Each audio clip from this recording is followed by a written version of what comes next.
Hello and welcome friends, मैं हूं आकाश कोटनाला। आप देख रहे हैं yoga and Ayurveda science YouTube channel. दोस्तों, आज का लेक्चर आप सभी के लिए काफ़ी यूजफुल होने वाला है, लेकिन आज का जो ये लेक्चर है ये साथ ही साथ छोटा भी होने वाला है। आज हम यहाँ पर योग दर्शन के अंतर्गत अर्थात योग सूत्र के अंतर्गत कायिक संपत्ति के बारे में यहाँ पर चर्चा करने वाले हैं। इससे पूर्व आप सभी जैसे कि जानते हैं, आप सभी जो छात्र चैनल पर पहले से जुड़े हुए हैं उन सभी को मालूम है कि चैनल पर आप सभी को इसी प्रकार से एक नहीं बल्कि सैकड़ों वीडियोज मिल जाती हैं। योग दर्शन से संबंधित हमने लगभग यहाँ पर 23 से 24 लेक्चर आप सभी को यहाँ पर दे दिए हैं और साथ ही साथ योग के लगभग 14 ग्रंथों को हम यहाँ पर आप सभी को यहाँ पर दे चुके हैं और 400 वीडियोज आपको यहाँ पर मिल जाती हैं। आप योग से संबंधित अगर जो आप एग्जाम की तैयारी करना चाहते हैं तो आप चैनल पर आ सकते हैं, इन वीडियोस को देख सकते हैं। साथ ही साथ दर्शन से संबंधित भी आपको चैनल पर काफ़ी सारी वीडियोस मिल जाती हैं। आज हम यहाँ पर योग सूत्र के अंतर्गत यानी कि योग दर्शन के अंतर्गत हम यहाँ पर कायिक संपत्ति के बारे में यहाँ पर चर्चा करने वाले हैं। जैसे कि आप सभी यहाँ पर देखते हैं, हमने पिछले वीडियो में जो अष्ट सिद्धियाँ हैं, अष्ट सिद्धियों के बारे में चर्चा की थी। अष्ट सिद्धियाँ क्या क्या हैं, कौन कौन सी 8 जो सिद्धियाँ हैं वह कौन कौन सी हैं, प्रत्येक के क्या क्या फल हैं, अगर जो हम उनको प्राप्त कर लेते हैं तो क्या क्या फल हैं, हमने उसके बारे में वहाँ पर चर्चा की थी। आज हम यहाँ पर योग सूत्र में वर्णित कायिक संपत्ति के बारे में यहाँ पर जानने वाले हैं। साथ ही साथ यहाँ पर जैसे कि मैंने आपको पहले भी कहा था कि अगर जो हम योग दर्शन का अगर जो हम तीसरे पाद का 45 नंबर का सूत्र अगर जो हम पढ़ते हैं तो एक सूत्र हमें वहाँ पर पढ़ने को मिलता है, वह है तत्वणिमादि प्रादुर्भाव काय संपत्तार्धमान विघातश्च। यह सूत्र हमें वहां पर पढ़ने को मिलता था, जिसका तात्पर्य है कि भूत जय से अणिमादि 8 सिद्धियों का प्रकट हो जाना, काय संपत्ति की प्राप्ति और उन भूतों के धर्मों से बाधा न होना, ये तीनों होते हैं। तो इसको मैंने आपको पिछली वीडियो में समझाया है, अच्छे ढंग से समझाया है। यहाँ पर हमने देखा था कि भूत जैसे अणिमादि 8 सिद्धियां, तीन चीजों की प्राप्ति होती है। अगर जो हम भूत भूत पर विजय प्राप्त कर लेते हैं तो हमें 3 चीजों की प्राप्ति होती है। एक, हमें अणिमा आदि जो 8 सिद्धियां हैं उनकी हमें प्राप्ति होती है। साथ ही साथ जो कायिक संपत्ति है, कायिक संपत्ति की हमें प्राप्ति होती है और जो पंच महाभूत हैं उनके जो धर्म है वह हमें बाधा नहीं पहुंचाते। तो ये 3 चीज इसके यहाँ पर अगर जो हम भूत जय कर लेते हैं तो भूत जय का तात्पर्य वो भूत से नहीं है जो आप सोच रहे होंगे। भूत जय का तात्पर्य यहाँ पर पंच महाभूतों से है। तो पंच महाभूतों पर अगर जो हम विजय प्राप्त कर लेते हैं तो हमें 3 चीजों की प्राप्ति हो जाती है। तो यहाँ पर जो प्रथम जो अणिमादि जो था, अणिमादि अर्थात अणिमा आदि जो 8 सिद्धियां थी, इसके बारे में हम चर्चा कर चुके हैं।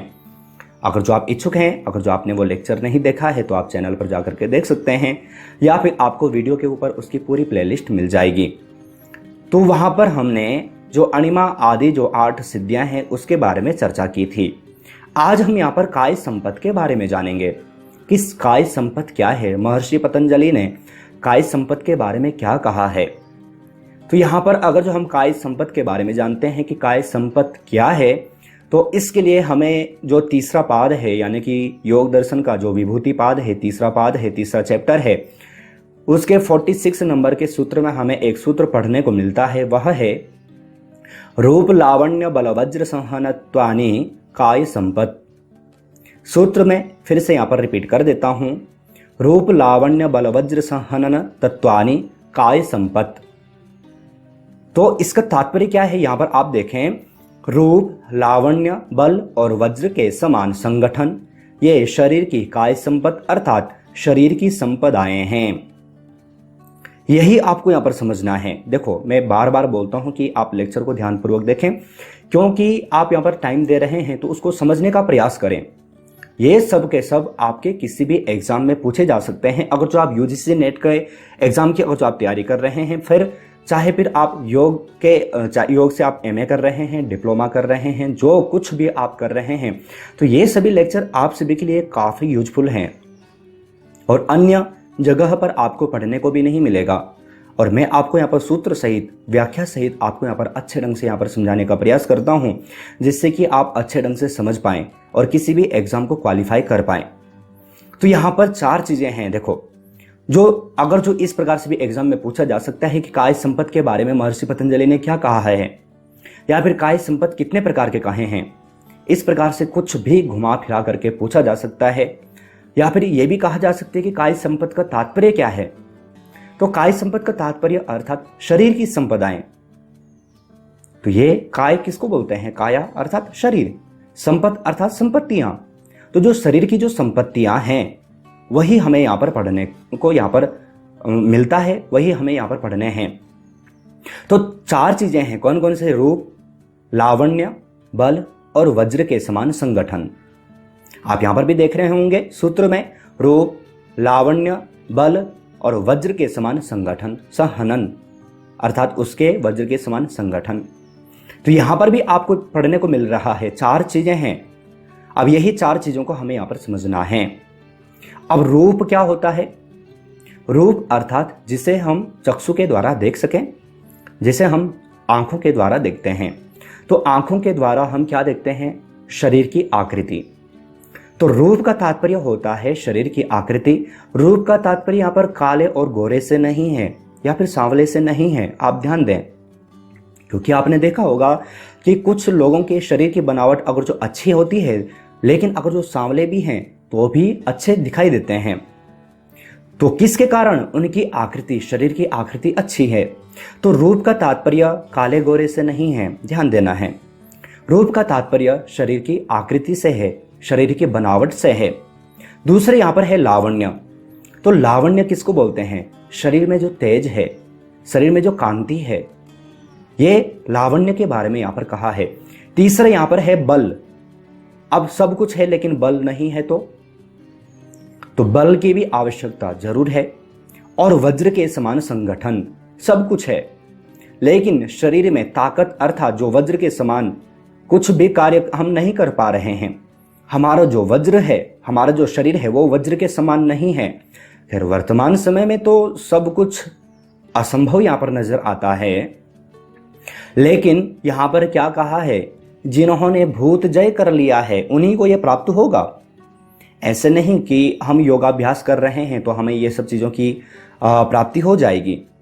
ठीक है, कहीं हद तक हमें इनकी प्राप्ति हो सकती है, लेकिन यहाँ पर महर्षि पतंजलि ने कहा है कि अगर जो हम भूत जय कर लेते हैं, भूतों पर विजय कर लेते हैं, भूतों पर विजय प्राप्त कर लेते हैं, तो भूतों पर अर्थात पंच महाभूतों पर अगर जो हम विजय प्राप्त कर लेते हैं तो हमें हमारे शरीर को ये 4 संपदाएं भी प्राप्त होती हैं, जिनमें प्रथम जो संपदा है वह है रूप, अर्थात हमारे शरीर की आकृति अच्छी हो जाती है। लावण्य अर्थात हमारे शरीर की जो तेज है, तेजस्विता है, वह बढ़ जाती है। बल अर्थात हमारे शरीर में बल आ जाता है, हमारा शरीर बलवान हो जाता है। और वज्र के समान अगर जो हम भूतों पर विजय प्राप्त कर लेते हैं तो हमारा शरीर वज्र के समान संगठित हो जाता है। वज्र अर्थात जिसको तोड़ा ना जा सके। आपने देखा भी है, कथाओं में हमें पढ़ने को मिलता है, पुराणों में हमें वज्र के बारे में पढ़ने को मिलता है कि वज्र कितना शक्तिशाली, कितना पावरफुल। आजकल के समय में हम मिसाइल कह सकते हैं, तो उसके समान संगठन। तो ये क्या है, ये शरीर की संपदाएं हैं जिनको कि शरीर की काय संपत्ति अर्थात शरीर की संपदाएं कहा गया है। आशा है आज का जो ये लेक्चर है, मैंने पहले ही कहा था कि छोटा है लेकिन बहुत यूजफुल है, बहुत आपके काफ़ी यूजफुल है। तो आशा है आप यहाँ पर इसको अच्छे ढंग से यहाँ पर समझ भी चुके होंगे। अब यहाँ पर एक चीज यहाँ पर और बच रहा है जिसके बारे में हम अगले लेक्चर में चर्चा करेंगे। साथ ही साथ योग दर्शन अब हम यहाँ पर कंप्लीट करने वाले हैं। योग दर्शन आप समझें, आप सोचें, पूरा लेक्चर, पूरा योग दर्शन मैंने आपका कंप्लीट करा दिया है। योग दर्शन में सिर्फ कुछ ही लेक्चर यहाँ पर बच रहे हैं, बाकी अगर जो आप चाहें तो आप योग दर्शन पूरा का पूरा यहाँ पर सीख सकते हैं। पूरी की पूरी प्लेलिस्ट हमने चैनल पर आप सभी को दी है। हो सकता है कि आपका टाइम चला जाए। अब देखो, टाइम तो आपको देना ही होगा।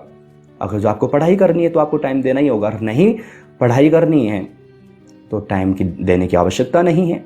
आप 2 मिनट इस वीडियो को देखें, 2 मिनट उस वीडियो को देखें, 2 मिनट आप ये बुक पढ़ें, 2 मिनट आप वो बुक पढ़ें। हासिल तो कुछ भी नहीं होने वाला है, लेकिन कुछ प्राप्त करना है तो समय तो देना ही होगा। तो यहां पर हमने आज काय संपत्ति के बारे में यहां पर चर्चा की है। देखो, आप योग के स्टूडेंट हैं इसलिए, और काफी समय से आप चैनल पर जुड़े हुए हैं, तो मैं इसीलिए आप सभी को इस प्रकार से कहता भी हूं कि आप यहां पर समय दें, आप यहां पर देखें, आप सीखें। क्योंकि मैं ये जो मेहनत कर रहा हूँ किसके लिए कर रहा हूँ, आप सभी के लिए कर रहा हूँ। आप सभी चैनल पर जुड़े हुए हैं। अगर जो मैं भी चाहूँ तो मैं भी तो योगा प्रैक्टिकल से संबंधित या फिर अन्य चीज़ों से संबंधित आप सभी को यहाँ पर टॉपिक दे सकता था, लेकिन नहीं, मैं क्यों दे रहा हूँ, सिर्फ आपके लिए, क्योंकि मुझे मालूम है कि ये सब चीज़ें आपको कहीं पर भी पढ़ने को नहीं मिलता है। और इसीलिए आज से नहीं बल्कि 2016 और 17 से मैं आप सभी को ये सब यहाँ पर दे रहा हूँ। इसलिए मैं बार बार कहता हूँ कि योग से संबंधित जितने भी ग्रंथ हैं, चाहे वो उपनिषद हों, दर्शन हो, कुछ भी हमने यहाँ पर छोड़ा नहीं है। सब कुछ आपको चैनल पर मिल जाता है। तो आप अगर जो इच्छुक हैं तो आप उनको देखें, नहीं इच्छुक हैं तो वो आप छोड़ भी सकते हैं, उसको स्किप भी कर सकते हैं। तो आज हमने यहाँ पर कार्य संपत्ति के बारे में यहाँ पर जाना है। अगले लेक्चर में हम किसी एक न्यू टॉपिक के बारे में जानेंगे, लेकिन आप सभी जानते हैं कि लेक्चर से संबंधित कुछ प्रश्नोत्तरी सीरीज आप सभी को चैनल पर दी जाती है, जिन प्रश्नों के आंसर आपको यहाँ पर, अगर जो आप लाइव क्लास देख रहे हैं तो आपको यहाँ पर लाइव चैट में यहाँ पर देना है। अगर जो आप बाद में अगर जो लेक्चर देख रहे हैं तो आपको वीडियो के कमेंट बॉक्स में भेजना है। प्रश्न आप सभी के लिए यहाँ पर है, निम्नलिखित में से योग सूत्र में वर्णित सिद्धियों की संख्या है 2, 4, 6 या फिर 8। तो मैंने आपको पहले ही बताया है योग सूत्र में सिद्धियों की संख्या कितनी है, कितने प्रकार की सिद्धियां बताई है। तो जो भी सही आंसर आपका होगा वह आप वीडियो के कमेंट बॉक्स में भेजें। दूसरा प्रश्न आप सभी के लिए यहाँ पर है, निम्न में से योग सूत्र में वर्णित काय संपद का तात्पर्य है शरीर की संपदा, मन की संपदा, उपर्युक्त दोनों, इनमें से कोई नहीं। तो ये भी मैंने आपको समझाया है। अगर जो आपने ध्यानपूर्वक देखा है तो आप सही आंसर यहाँ पर दे पाएंगे।